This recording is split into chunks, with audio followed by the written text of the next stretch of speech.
Which, I don't know if we even introduced the topic that we're talking about. Have we done that yet? no, we haven't. We kind of been waiting for you, but we're talking about NFTs. So Katie, take it away. We're talking about NFTs, non-fungible tokens. Yeah. So glad I remembered that. Samuel and I did a podcast. It's not even up yet, but she mentioned it. And I thought, hey, we need to talk about this subject. And it has been in the news recently as something that is like shaking up the art world. And Eli's background, other than being a writer, he's also a financial, what would you call yourself, analyst? No, I'm not an analyst at this point. I'm an investment advisor. Okay. So you have a lot of background. You're getting your master's in economics. I'm getting my master's of arts and economics. So let's talk about arts. Why do colleges use that for everything? It's so weird.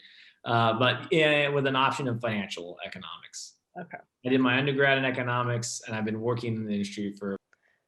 So you have a good perspective coming into this, talking about NFTs.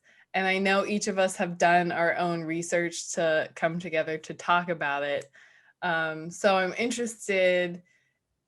And Eli, I don't know if you can, but can you kind of give I don't know, summary, definition, whatever? Oh man. So wait, hold that thought. You got that question. Let's tease it a little bit, because I think this could be the best video watched podcast ever. There's nothing but a baby attacking Tyler in his face for like a good 20 minutes. And you know what? It is the best video you could possibly watch. Go online. Yeah. Just look for it for a little bit. Katie puts all of these on YouTube. It's a must watch, because I can't stop laughing. I had to pause my mic and tell Ashley my girlfriend, to come over and look at what's going on, because it's the funniest thing you've ever seen. I am glad that I've been classically trained in Brazilian Jiu-Jitsu. I'll tell you that much.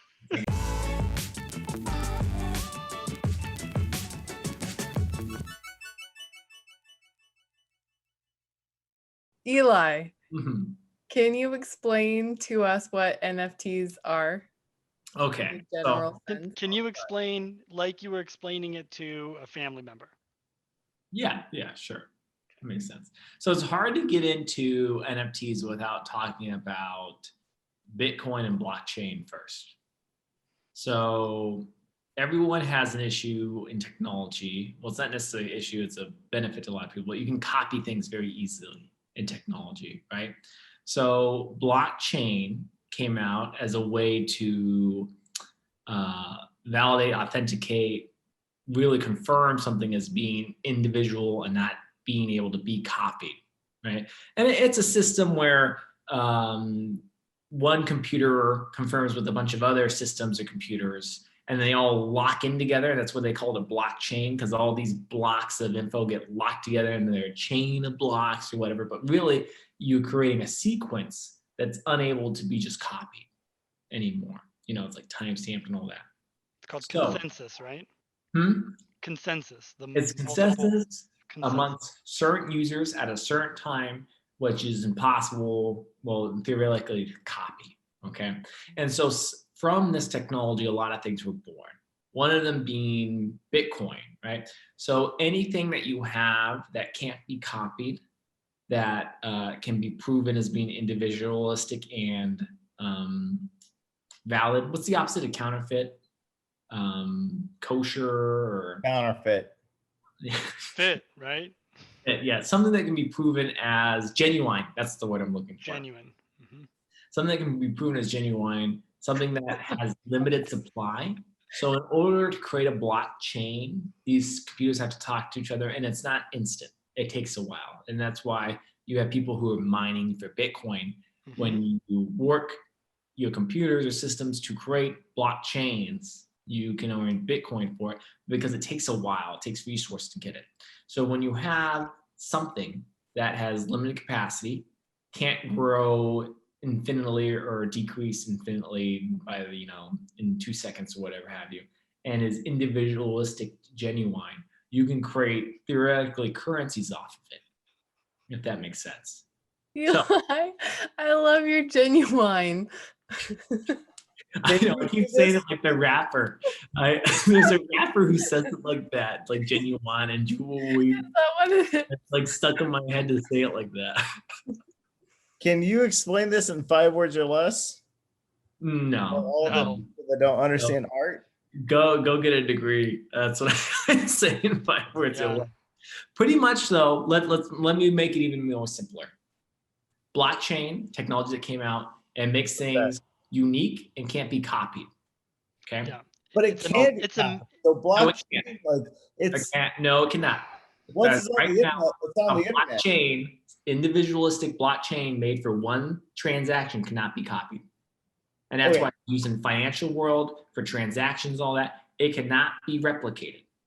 The That's why chain cannot be replicated. the chain, The Sam, block Right. technically chain can. built from a transaction cannot But be. with art, when we're talking about art, those NFTs or whatever, they're Mhm. all over the place. That's the next step. So first we're going to Are you establish the base layer. stupid questions on purpose for me, Sam? So once you create something that can't be copied, that is genuine and completely individual, what you can create from that is, or what a lot of people have created from it, not only like Bitcoins and things like that, but what's happening in the art world or anything of that nature is you have a certificate of authenticity that can be created from that. Because let's say in the old days, you go buy an art piece and go, this is my art piece. And this is my little authenticity letter that says it's my art piece. Someone else could copy your art piece, copy authenticity letter. And now suddenly the value, you don't know which one is real. It can be very difficult. But because these blockchains are completely unique and that way forever, can't be copied, you can attach them to art pieces. So you can really say this person is the owner of that art piece.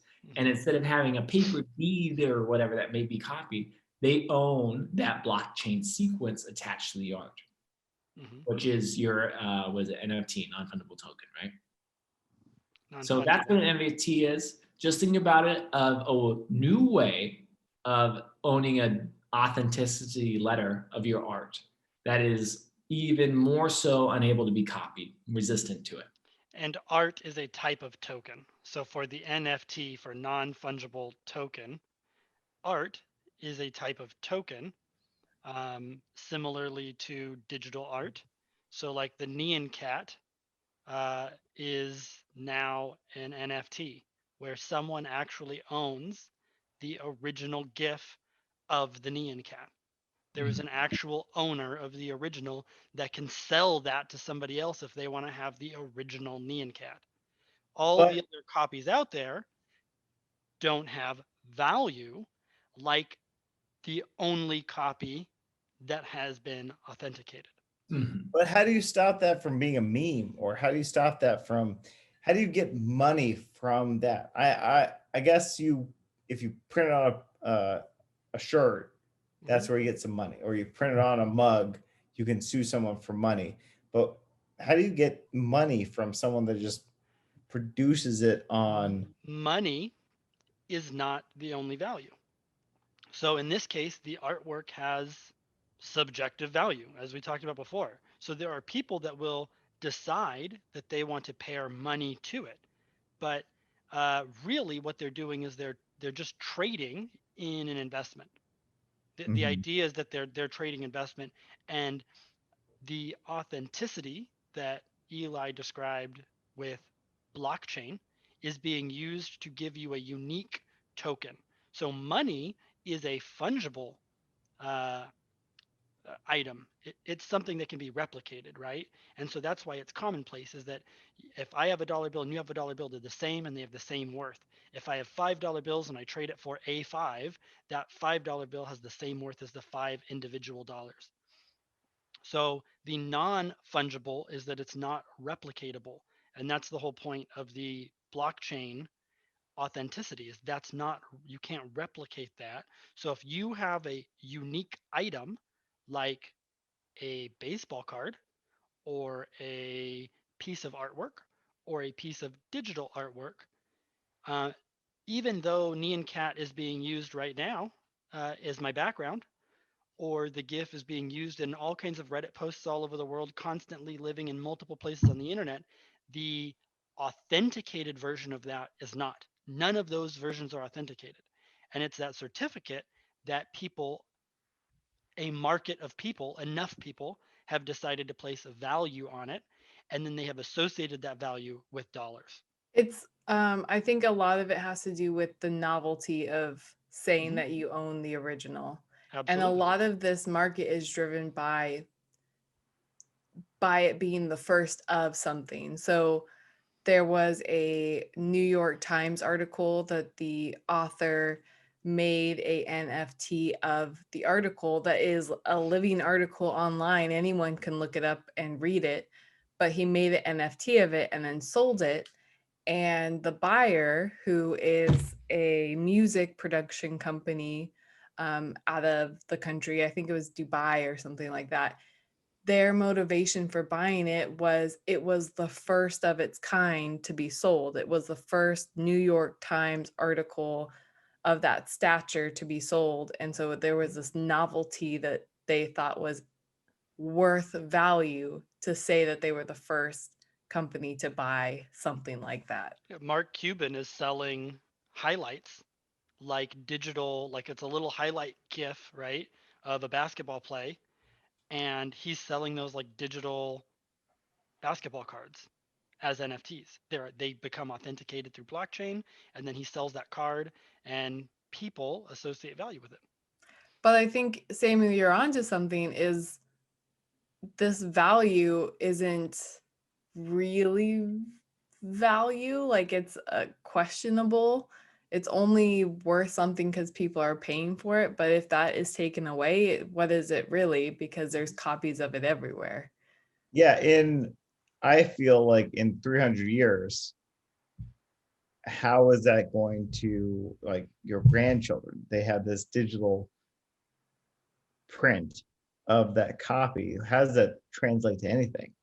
Well, and Especially the internet becomes more and more open to the general public, unless a government sits there and the internet, because the internet was originally supposed to be open to everyone, unless a government or an overpowering government that controls the entire world starts limiting everyone to what they can access, to what they can pay for, or things like that, I don't think it's going to last the test of time. I think it will just be a novelty thing of this era. Well, it depends I um, think, on a lot of the piece. And like Kitty's saying, art has an originality to it. And you can say, oh, anyone look at it, anyone can go to the museum and see it. Is it really worth anything anymore? Right?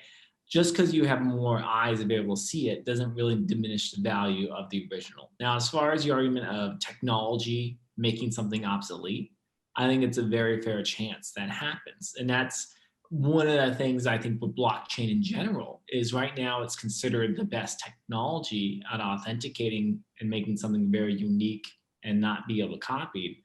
But what happens when a newer technology can do it faster or some other form outdoes it? Bitcoin and that whole system will be replaced. Did the invention of the camera make paintings obsolete? but Maybe That most paintings, but not all paintings. these blockchains are housed on servers on computers. If something happens to this server and it goes down, that certificate of authenticity is gone. The So, buyer will just get a error message. So That- their no way. $500,000 piece that they paid for is poof gone. That mm, I mean, That's what Tyler with Trevor Noah was saying. there's truth to that, but it would need to happen to multiple servers and computers at the same time, because the idea of blockchain is that, and that's the risk with just blockchain in general. Really talking crypto technology here, is that consensus is that multiple machines share the same blockchain, the entirety of the blockchain, not a piece of it.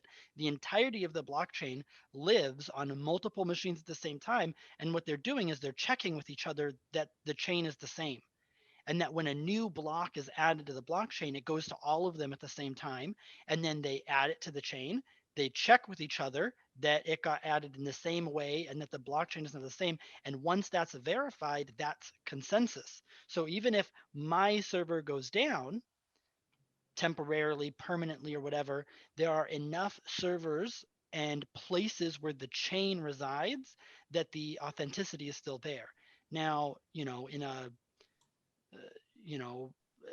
not Armageddon like setting, but if all of those were attacked at the same time, all the places that the blockchain lived, or enough of them, yes, that could happen. But the likelihood of that happening with current technology is low. That's why blockchain is currently the best technology available for authenticity. Because we don't have anyone currently raging against our way of living as of right now. Like, obviously, it's the most peaceful time in human history. It is. You think about what's going on. There's no huge war. There are wars and people dying and stuff like that, but country to country, it's one of the most peaceful times in human history.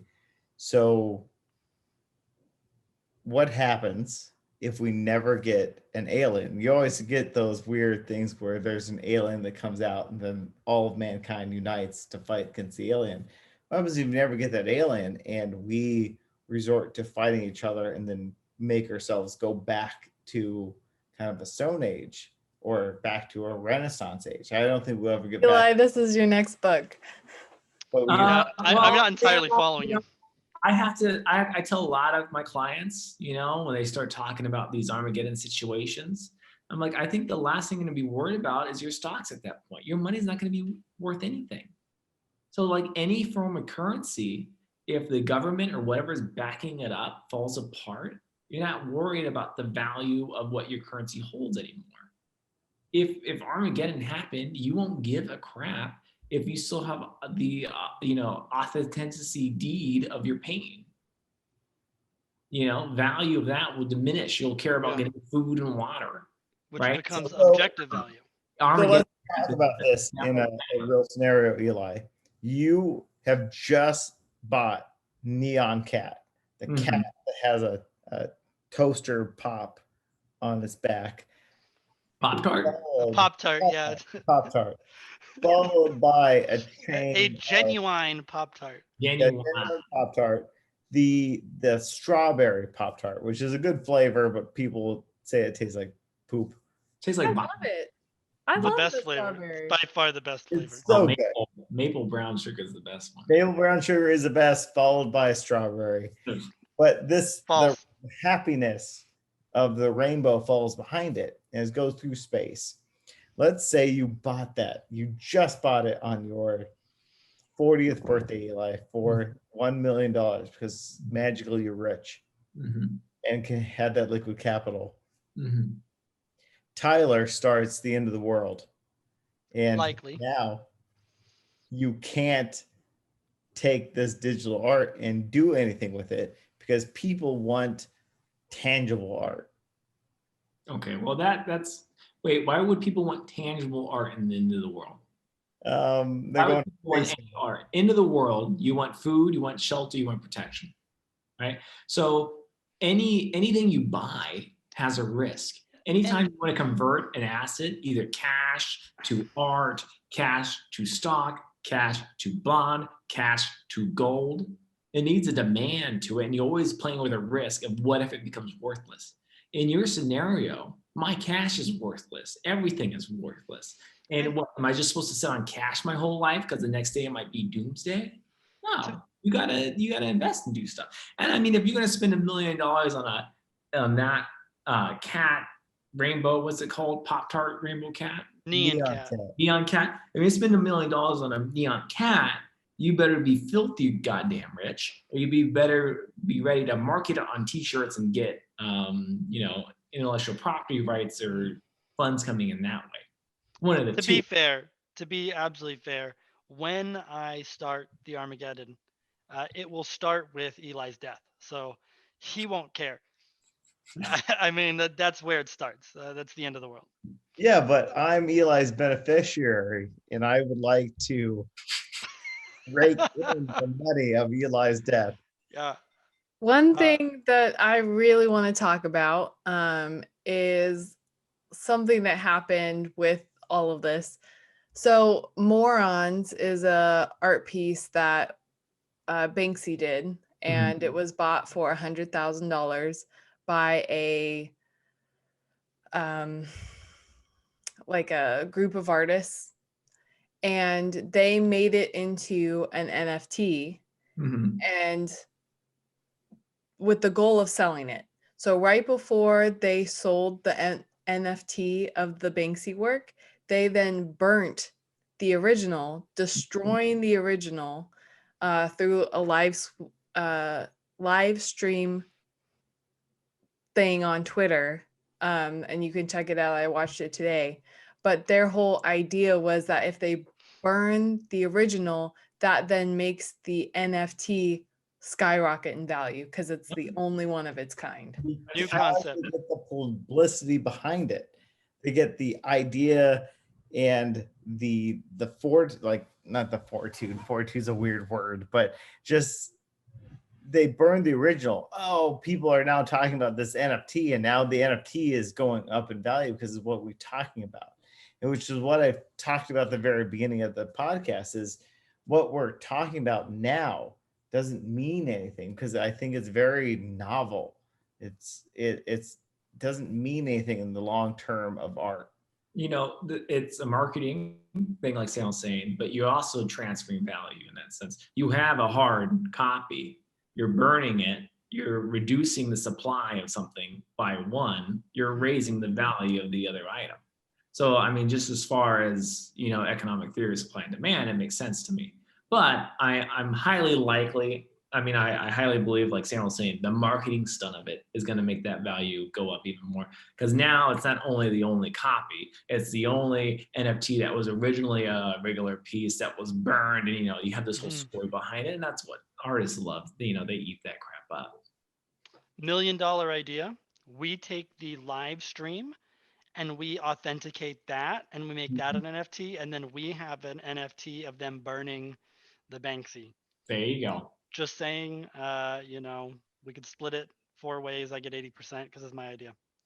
Well, that you bring up a great point is how when you make an NFT, and this is something that when I was researching came up, is it's very hard to prove that you're the original creator. Like, who's to say that we can't take the burnt Banksy video and then make an NFT and say, oh, we were the original people? Like, who's monitoring that to make sure that people aren't stealing other people's work? And you know what? With anything that's very new, you're going to run into that. Regulation or whatever hasn't caught up. I think what's going to end up having to happen is whoever the original artist is going to have to make sure they create the NFT before they share it online. And that way, when that blockchain has its timestamp to it, they can say, look, I had this timestamp. Unless you can show me it on the internet somewhere else, it, more even so proves that I am the original author and thus the owner. And the blockchain has is a record. So the authentication,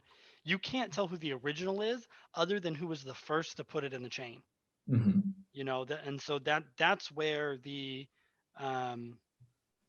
value of the blockchain comes from, not necessarily the value of the actual original, which is interesting. Like, I don't know if that's right. I don't know if that's morally right, but that's the current method. Well, and that's what's the crazy, person that owns it. I'm sorry, that's the person that owns it, the person that originally put it in.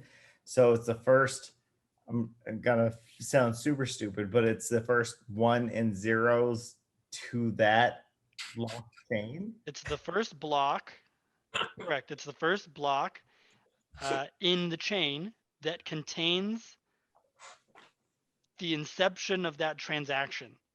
So essentially, a block is it's a record of transaction, and you can just, the record is from myself to myself is a concept. It's an idea. It gets way more complicated than that. But you essentially put that thing whatever it is, into the chain for the first time. And when you create that block, that's different than the block that says I sold it to you. Mm. That block is different than you sold it to them. But the record of that thing, once it's in there, is in there and unique for forever. It can't be duplicated. Mhm. You said something earlier, Tyler. You said that the camera would get rid of art, like artistic oil. Mhm. Yeah. And to add on to that, I mean, you can describe those as different mediums at this point. I could say that the photo where you had to stand still and covered myself has been replaced and become completely obsolete now due to, I would say, photography on your phone, digital, Yeah. phone, right? Long path there, but sure, you can say that, you know, the existence of a new technology won't replace the value of an old thing, but depending on how close they are of a medium, there is a risk there that could happen. I mean, you never, very hard, you know, no one's got the crystal ball. And that was my point. That was exactly my point, because I think it's obviously the photograph did not completely make paintings obsolete. There is still a craft that is valued and people still sell art. But the concept behind that statement is that this is a new medium of authentication. It's a new medium of valuing tokens, because tokens have been around forever. Real estate is a token. You know, real estate is an individual, unique, it's my plot of land, and people buy and sell and invest in real estate. This is a new token and a new technology that people are using. It may make some of the old tokens less valuable, because as investors invest in this, they're not putting their money back into real estate or back into other things. But in the long term, in the future, as new things happen, as Armageddons happen, and as new technologies, that doesn't mean that all of blockchain will just become suddenly obsolete. Some of that's still going to have value. The Neon cat might be something that survives forever. It might not. You know, there's digital artists that, you know, not exclusively, but primarily make art to be NFTs. Well, the thing I worry about with blockchain, it's human-made technology, right? Mhm. And it is possible. I'm shooting in the sky here, but it is possible that using the current, you know, hardware systems we have and service we have today, that we develop a faster way of making a completely genuine, authenticated Mhm. method, and that could replace blockchain. Now, when you go to things like real estate or land, you know, Genuine.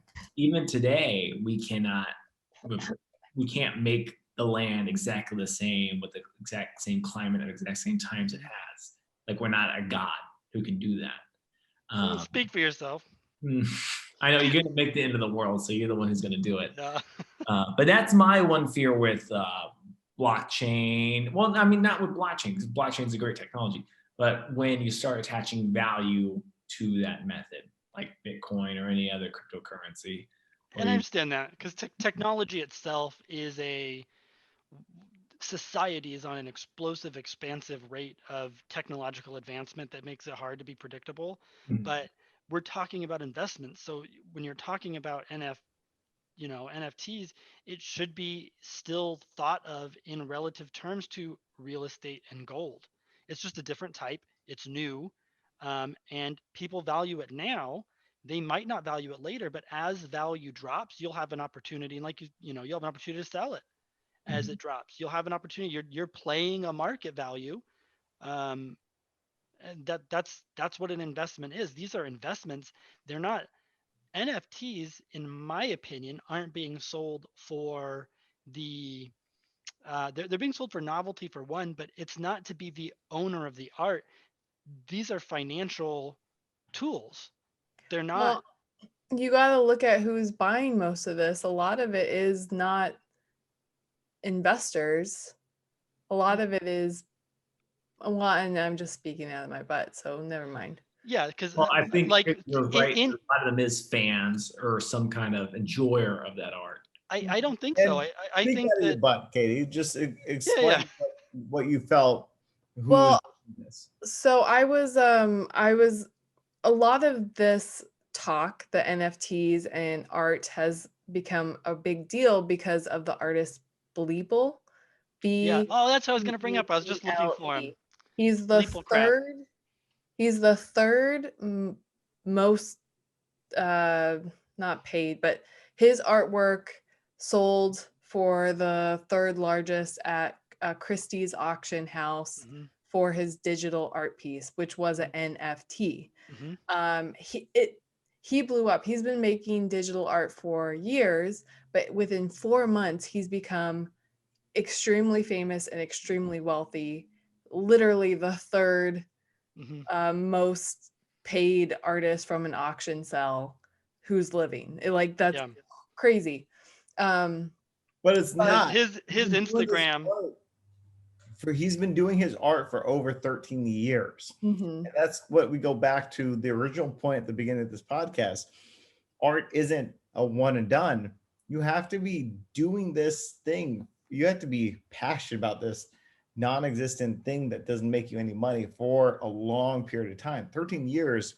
How many people would do the same thing over and over again, not getting paid for like 4 years? I know so many people that have quit podcasting because they're like, I'm going to make a whole bunch of money. And then they don't do podcasting anymore. And you have to have content. Yeah. And you have to have a history. But I agree with that. But back to I don't think the average buyer is a fan, because in all of tokens last year that were sold, art only made up 5% of NFTs. However, they made up 24% of the value. So the amount that these NFTs are selling for is extravagant compared to all other categories of NFTs, just specifically talking about art. So are we specifically talking about art NFTs? Yes. Well, no, all NFTs. Art, the category of art made up 5% of the total amount of NFTs sold. So I mean, when we speak about who we believe is buying in majority. Well, exactly. And that's why I'm saying that NFTs and specifically, I would say fans. I would say smart investors a lot of times, or non-artist people. When you say investor, I don't think an artist person. I think an investor looking for a good way to use their money. How dare you? And I think at that point, well, I mean, you got to be in the art world to see the value of a lot of those things. And an investor doesn't reach to art as their first asset, their second asset, their third security, their fifth security. It's one of the last things they'll go to diversify a portfolio. And that's if they're smart investors, I mean, and at that price, especially now, you got to, put in that much. I think you have to have some taste of the art world to appreciate it. I mean, you can maybe see it as an investment as well, but I think you got to understand the value of the art in its own, of you owning it. A rational investor, if their sole goal is to be an investor, they won't start at art. I agree that the rational investor is not the one investing in this. I think that it is the risky investor, but I do think that they are the investor types. They are the Mark Cubans. They are the, what's his SpaceX guy's name? Elon Musk's,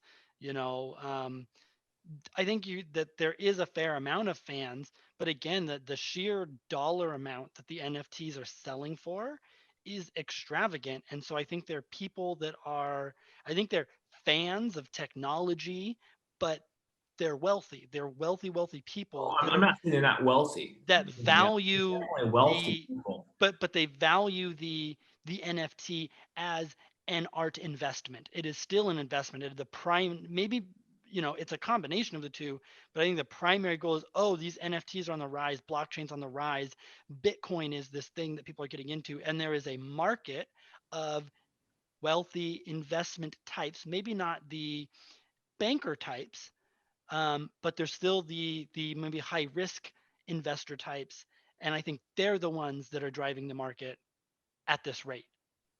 Because to be 5% what you of the say total about sales, being, people who are into tech, like Elon Musk, people who understand MT or about that movement. I think that's a big point there too. Whether it's about it being an NFT or it being an art they like, I think they have to have some value that they see within it. Absolutely. To buy it. And to say that all of them or the majority of them are investors without any real numbers behind it, either you and I can be wrong, but I think it's hard to say one way or the other, especially when you can have dual motives and we're talking about irrational investors. Okay, I concede. What is really kind of interesting about the NFTs though is, and I don't know how this works, but they were talking about it, was that the original artist can then put into the next sell or within the lifetime. So every time it does sell, there could be a percentage that then goes back to the artist. Mm-hmm. I don't know if that goes into the blockchain. I didn't get that far into it, but I mean, that just sounds like, some right of the contract of the authenticity. Because I mean, you can get very confused by thinking about it in a technology standpoint, but if you just think about it, this is my contract of owning it. Every time I resell it, 10% goes to the original artist, and that's in the contract. It's really just a clause there. And whether it's on paper written or in the form of blockchains, I mean, it's still saying the same thing. Mm-hmm. Mm-hmm. I mean, sorry, I just want to point out Logan Paul sold 3,000 holographic Pokemon cards of himself for over $5 million as Of NFTs. himself?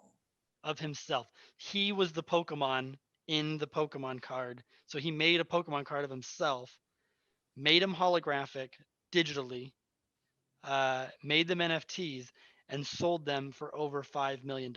How many did he sell? 3,000. Totaling $5 million, not Yeah. $5 million each. Crazy, man. They Yeah. all were unique though, right? They're not copies. I don't know about that. I don't know if each Pokemon card, I believe they were copies with just a unique ID, because that's how trading cards work.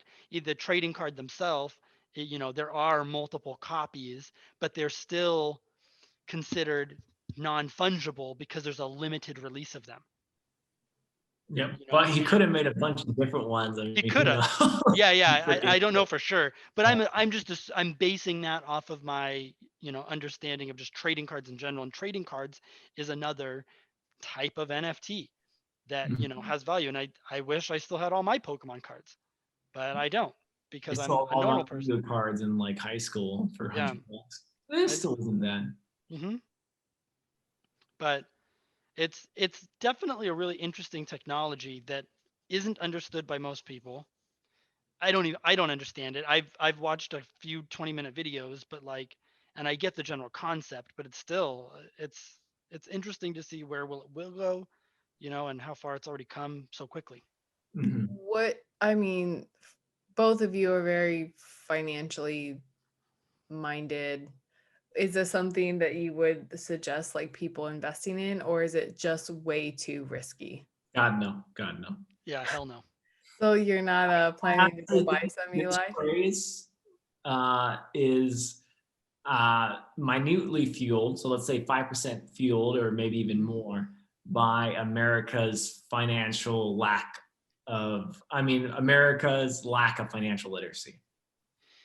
I think many people waste their money, even if they're rich. Mm-hmm. And I think this is a spot where, because it's new and no one knows it, it's sexy, a lot of people are just blowing their money here. I don't think it should be a thing. I mean, no, it should be a thing. It's a authenticity. It shouldn't be a thing for any not average Joe. Anyone, like, oh, come on, Logan Paul, Pokemon cards. It's ridiculous. Yeah, like, come on. Who is the buyer there? They need to be smacked. Like, there is no point to that. Yeah, honestly, I instantly regretted bringing it up, because why fuel Logan Paul with anything? Mm-hmm. So my apologies. But there's no way I would suggest it. And what if there was a micro or like a penny stocks version of this, where like it became cheap to get into it? If they had, NFTs 10 all individualistic, like you're saying. Mm-hmm. So what, am I buying the stock of one NFT that's owned the one NFT cat? Because unless you got an electronic trust collecting them all, but then how does that ownership decide as they change value? I mean, that's talking about like a full stock market of NFTs, and I don't think that's going to happen. I think that's too, at least in my foreseeable future, art can change value too strangely or maintain value, and no one like breaking up ownership of an art, saying I own 10% of it and you own 10%, unless it's marketed and sold on cups and crap, I think would be very hard to do. And that is not what I was going with it, but I think that's a really interesting thing you bring up because, you know, I don't see that happening either. That just doesn't seem practical in any means. But I just mean like tokens, individual tokens. So there's a set of pixel art little heads, and I forget, I didn't write the name of it down. But there's just a few thousand of these little unique pixel faces, and people are bidding on them and they're buying them with Ethereum, you know, but they're selling for a lot. But like even things like that, like you could make individual QR codes and assign value to it, where you could make them in masses, but then trade them in value, and you know, or sets of things like cards, where you could make just a, you know, a billion of them, but then on an NFT level, trade them for small amounts of money. Wait, what do you mean on an NFT level? So like the NFT value evaluation, you come in with this new set of things, and they're unique, and you create NFTs, but you come in at a small market value, and you say, oh, each one of these, and maybe they're just numbers on a card. You know, people want their favorite number, right? But you say like on a penny stock evaluation, I'm thinking really theoretical here. Would that be an interesting way for NFTs to capture a new market, which would be this, you know, not extravagant amounts of money, and would people be interested in it? So, I mean, when you say make an NFT into a penny stock kind of thing, a penny stock is just a stock that's valued under $1, right? So it's just very stock. But at the end of the day, when you buy a stock of a company, you don't own the company, right? But there's a value here on a number. Let's say, like you're saying, it's just a crap piece of art with an NFT attached to it. It's the number one, and who knows, maybe that'll go sell $1 million. But at the time, we look at it and we think, well, that's crap. If you wanted to sell it in a divided share sequence like that, would it even be worth, you know, 100 pennies? It depends. The valuation of it would have to be very difficult. I mean, most of the time stocks only reach a penny stock because they've done so poorly. No, I get that. The point where they're about to get kicked off the market. And I don't mean last ditch efforts. So starting off a bad piece of art with its NFT in the fashion where let's split up ownership, I don't think that makes at no point do I want to split up the ownership in this theoretical situation.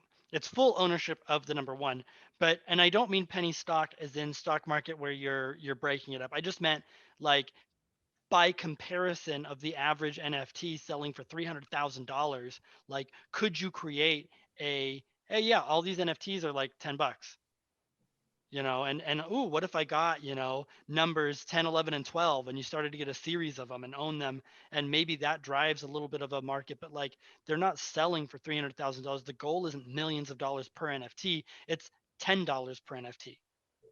So you're asking if you buy cheap NFTs, does it possibly go up in value based on your buying behavior? No, I'm thinking, do you think that cheap NFTs could sustain a market? A market of what? NFTs? Could they exist? Well, any market, yeah. I mean, if people are buying and selling them, whether they're cheap or expensive, you have a market at the end of the day. If there's an exchange going on, technically it's a market. Do you mean, is it a market that's highly popular like the stock market? No, I just mean, I think maybe we've gone down the rabbit hole too far in two different directions. I think, Tyler, you're thinking about making a bunch of like NFTs and selling them really cheap, but you have made 300 of them and sell them for $1 and then you've made $300. Kind of. I'm more thinking of, like here's these NFTs, right? And they all sell for so much money. I just wonder, wow, I wouldn't recommend that to anybody, right, as an investment. But if there was a small denomination for NFTs, if they were like if someone made this structure of $10 NFTs, whatever it is, sure, you could invest in that, and put in a small investment, and maybe that, like, would that be somewhere if it existed? It's a question that doesn't make sense. The more You know what it sounds like to me, Tyler, now that you explained it again. Mhm. Sorry, it took me a while to get on your page. It sounds like a venture capitalist kind of thing. If I'm an investor and I think I have an eye for art, because I think in this world, the only way it would become valuable is if the artist of those NFTs becomes famous. I think that's the obvious way, right? Yeah. These NFTs, they don't sell anything. They're her art, whatever. But I think 5 years, she's going to be really well known. And these original pieces of hers that are selling for $2 now are going to be worth very much. That's, your classic story of a venture capitalist, finding these small companies that are private or trying to, make a little sell, investing a lot of money in it with the idea of making huge gains, but also with the with the knowledge of knowing that 49 out of my 50 investments are not going to yield me anything. Right? So could that happen in NFTs? Sure. It had to be someone who knows their art, in my opinion. It wouldn't be just a willy-nilly investor, because just like a venture capitalist, they know finance, they know business, they know markets of what's going to sell in their own prospective investments. Well, I think we won't keep you any longer, Eli, since this has been the longest gosh darn podcast Now, Reef is going to be in the world. here. She might be going to bed soon, actually. Yeah, she needs to keep it down in the background. I'll let her know that she's so being loud. Yeah. Very loud. Because really, we could talk about this forever. Yeah, I mean, you get into the theories and stuff like that. You can just drown on forever. Do you think NFTs are art? No. Who are you talking to? I mean, NFTs are authenticity of an art. So saying my deed that I own the art is art, no. But I think the art to the NFT can be art, depending on what it is. I think NFTs are a way to sell digital art, which is great for digital art because there really hasn't been a market for it. It is so hard to sell. And this has been a way for artists like Bleeple, who's been doing digital art for so long, to actually make money, which is a nice thing to see. Beeple, right? Bleeple. I think it's Beeple. Bleeple. Like a deed to the house in my mind. So it's like, oh, is your deed to the house considered a house? I mean, if you understand the value of it equals a house, yes, but it itself is a piece of paper. Understood. But I do think that the NFT, the authentication itself, I think that ultimately becomes the piece of the art that is valued. Because like the Banksy that got burned, there is nothing left but the authentication. Well, yeah, you need proof that it is the original you own, and that is now the proof of it. And it's Beeple_crap on Instagram. Beeple. It's not going to come up because of the background. There we go. Beeple crap. Well, thank you, Eli, for coming on our podcast and talking about this and giving us your time. What's the name of your book again? Play. PLAY. That's my name. Where can I buy it? Amazon. How much is it? You can get the ebook for $3, I think, right now, and a hardcover for $15. I recommend the hardcover because the artwork on it's very cool. Hey everyone, thank you so much for listening to MissArtPodcast.com and all the Miss Art Podcast stuff. It's our world. Just wanted to say thank you all for listening. Subscribe, share, do whatever you do just keep loving us, and we'll keep producing this high quality art. Follow us on what, Katie? Instagram. Which is what? What was our Miss Art World podcast, and find us wherever you find your podcasts. There Or we you can go. look us up on the missartworld.com page for more information. And howdy, y'all. I'll see you next week. See See ya. you later, Samuel.